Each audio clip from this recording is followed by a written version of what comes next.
Okay, let's set the scene. Picture this. It's February 2025, pre-dawn.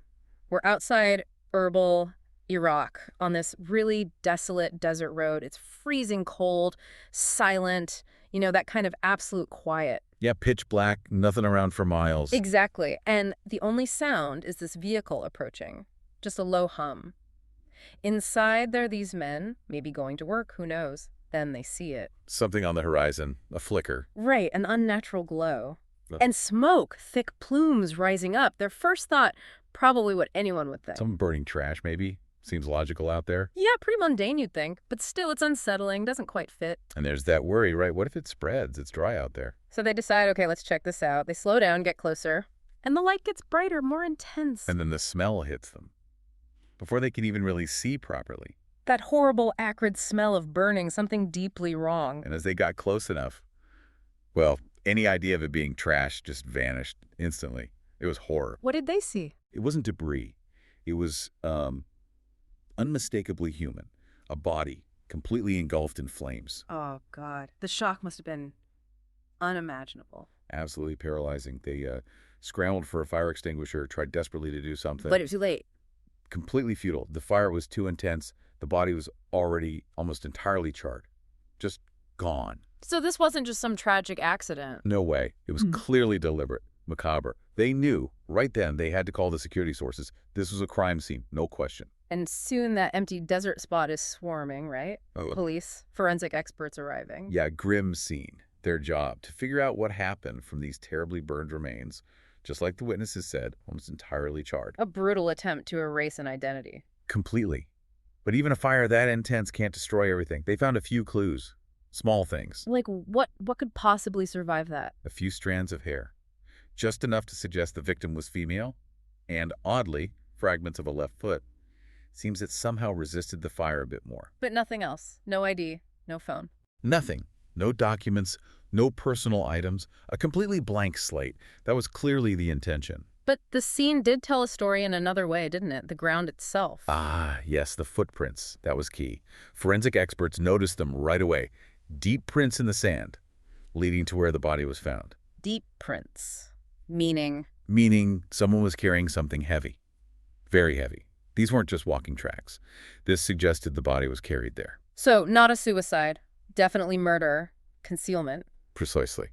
And the medical examiner's report, which came back quickly because of the urgency, confirmed it. What did it say? Cause of death? Not the fire. Strangulation. Probably with a wire or rope. They found fractures in the neck vertebrae. And the timing. That was critical too, wasn't it? Chillingly critical. The body was burned within an hour of death. This wasn't planned disposal days later. This was immediate. A frantic effort to destroy evidence right after the murder. And the victim. A woman in her 20s. That much they could tell. Okay, so female victim, 20s, strangled, burned shortly after death, body carried to the location. That's a specific profile. Right. So the police started digging through missing persons reports. Young women, 20s, recently vanished. And one report just clicked, didn't it? It jumped right out, filed only 24 hours before the body was found. For a 20-year-old Iraqi model and blogger, Nour Al-Delaimi. Nour Al-Delaimi. She was already famous, right? Her disappearance would have made noise. Huge noise. It was all over social media.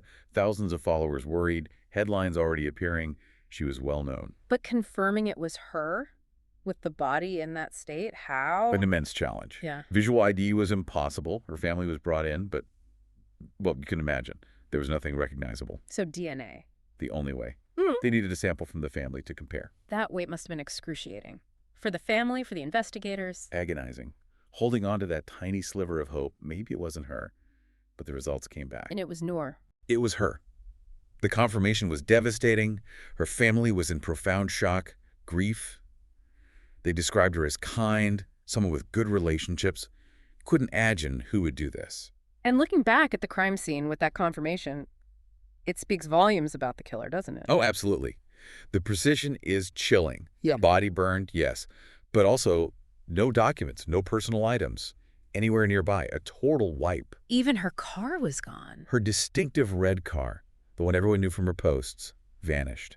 Not at the scene, not at her home, nowhere. This was an impulsive, this was planned meticulously to leave nothing. So who was Nour Al-Delaimi before the fame, before this horrific end? Let's go back a bit. She was born in Baghdad, youngest child, quite a gap between her and her siblings, actually. And she had big dreams early on. Always. Dreamed of being famous, an actress, a model. She saw people blowing up on social media and thought, I can do that too. Real ambition from a young age. But her family background was quite different. Very different. Quite conservative values. Especially before around 2016. Her aspirations, her actions, they often clashed with the family's expectations, created tension. A real struggle between her dreams and tradition. What changed in 2016? That was the pivotal moment. She moved from Baghdad to Erbil, went to live with her older sister, Shams. Shams was much older. 10 years older. Shams had pretty much raised her. The parents agreed to the move, but only if Noor promised regular visits back home. So Erbil was a chance for a fresh start, more freedom. Exactly. And in Erbil, Noor just blossomed. She was described as cheerful, funny, great at connecting with people, made friends easily. That personality must have helped her online. Absolutely fueled her rise. She started making videos, skincare advice, fashion tips. Her passion just shone through. People loved it. She built a massive following. She was finally getting that fame she wanted. Totally. But it wasn't always smooth. Some of her content, while helpful, was seen as a bit bold by her family standards. Led to arguments. How did her sister Shams handle that? Shams defended her. She saw Noor's success, saw how independent she was becoming. Noor became a well-known model, doing big ad campaigns, earning good money. She bought her own car. By 17. Had her own car, financial independence. Her fame just kept growing. The dream was real. So outwardly, everything was perfect. Successful, famous, independent. But there was another side. A hidden side. A secret life that even Shams, her closest sister, knew nothing about. What did that involve? It came out later. Multiple romantic relationships. Apparently some were tangled up with professional or financial interests. It seems it was part of the hidden price of fame for her. Complex. Which brings us back to that day in February 2025. How did it start? Normally enough, Noor told Shams she had a photo shoot, said she'd be back early. But then, silence. Her phone went off. Uncharacteristically early. Shams tried calling, texting, no answer, which wasn't like Noor at all. She usually kept in touch, even if she was running late. Shams must have been frantic. Increasingly anxious. That gnawing feeling something was wrong. When she still couldn't reach her, she went straight to the police, filed a missing person report. And the news spread fast online. Like wildfire. Especially because her last video, posted just before she vanished, was totally normal, lighthearted, no sign of trouble. Made her disappearance even more jarring. So the police have a confirmed murder victim, Nour Al-Delaimi, famous influencer. But the crime scene is wiped clean. No suspects, no clear motive. Where do they even start? It was baffling. The killer's planning was impressive in a grim way. How did they transport the body unseen? How did they leave zero trace? Did they check surveillance cameras? Everywhere. All the roads around that desert area. Hours and hours of footage. And nothing. It was like the killer in the car just evaporated. Total dead end. Frustrating, doesn't even begin to cover it. Immensely. They were up against someone who knew exactly what they were doing. So if the roads give them nothing, the focus had to shift. The car, right? Nora's missing red car. That distinctive red car. Unique plates. Everyone knew it. It was their best, maybe only lead. They put out an alert. Description sent to every patrol. A long shot, maybe, but they had to try. Just hoping for a lucky break. And then they got one. Not luck, but technology. Exactly. The slip-up.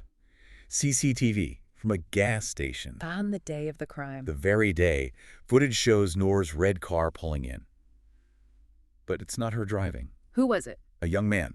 He gets out, takes a jerry can from the trunk, fills it with gasoline, then just drives off, completely oblivious he's just been recorded. A face. Finally, a lead. Did the family recognize him? No. They showed the video to Shams, to others. Nobody knew him. So how did they find him? They circulated the image. It took 3 days. But patrols finally located Noor's car and driving it. The same young man from the gas station video. They had him. Who was he? His name was Mohammed, a 19-year-old Syrian national. And inside the car? They found Noor's things. Her bag, her phone, money, jewelry, everything missing from the scene. Did he confess right away? Not at first. He denied everything. Said he didn't know Noor, just borrowed the car from a friend.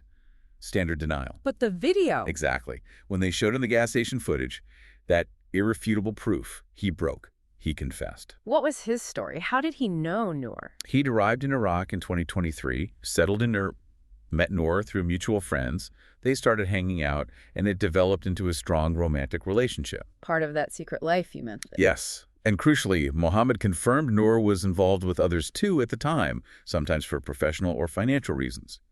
It adds a layer of complexity to their dynamic. So what happened on the day she died? According to Mohammed's confession, he, Noor, and another friend, a Syrian woman, met up. Eventually, the friend left, leaving Mohammed and Noor alone. Where did they go? To a hotel. Apparently, they had an arrangement with the owner, allowing them to get a room without the official marriage documents usually required. They went to the room, and they started drinking heavily. And then things went terribly wrong. Horribly wrong. Mohammed wanted intimacy. Noor refused. An argument erupted. It got physical. She tried to defend herself. Yes. Desperate to get out of the locked room, she grabbed pepper spray from her bag and sprayed it in his face. His reaction? Rage. Blind rage. He grabbed the nearest thing, a mobile phone charger cable, and he strangled her with it. Just like that. Just like that. Killed her. Yeah. And then he just sat there with her body for a full hour, paralyzed by what he'd done. An hour. And then the planning started. The chilling, calculated plan to cover it up. He turned off her phone. Yeah. Wrapped her body in a sheet from the hotel bed. Checked the hallway was clear. Carried her down to her own car. Yes. Put her body in the trunk. Then came the decision to burn her, to destroy everything.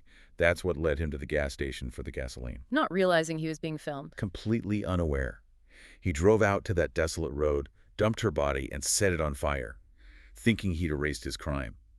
But the camera had already sealed his fate. So Mohammed faced trial. What happened? He was brought before the court, faced justice for the murder, and the hotel, the one that bent the rules for them. Yeah. They also faced legal consequences for enabling that situation. Such a tragic end for Nour Al-Delaimi. Her dream of fame pursued so hard. It ultimately led her into a world with hidden dangers, secrets that intertwined with her ambition in the most devastating way, a path none of her family could have foreseen. Her story really is a stark reminder, isn't it, that the pursuit of fame, the public face we create, can sometimes hide a much darker, more perilous reality beneath the surface. Absolutely. And it makes you think, doesn't it?